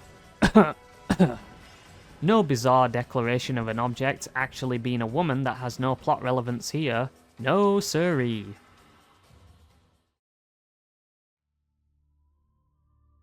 Alright, and with all that out of the way, I think the verdict is quite clear. This is a fantastic start to the franchise, which at the time had a clear direction and a purpose in its storytelling. The dialogue was crafted with care and passion, and displayed a level of maturity that not many games had delivered in regards to the topics of human nature, political conflicts, and the mysteries of the world. The gameplay offers a simple yet solid experience, and while this game is certainly no pearl of the stealth genre, it really doesn't aim to be. There are many things that could have been done better, and plenty of things that have to be improved upon, but in the same vein, there is also a lot right here, and, rather sadly, some of these things will end up being lost. Where does this game rank on the list, I wonder? Well, go on, take a guess. I'm sure you'll figure it out eventually. It's first. It's first, alright? Now, granted, as the other games are reviewed, this list will adjust accordingly, but I have a good feeling that AC1 will remain near the top for the foreseeable future. And if you would have told me that a decade ago, I would have laughed. Well, I have to say, you're not laughing now, are you? Thanks for watching. See you next time.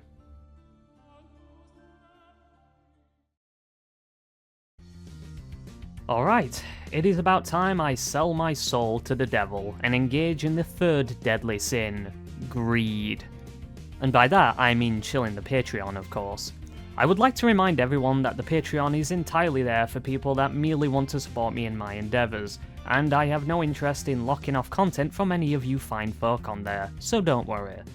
That being said, I would like to notify you lot that I have a personal roadmap for content set, so you can expect to see much more from me in the coming year.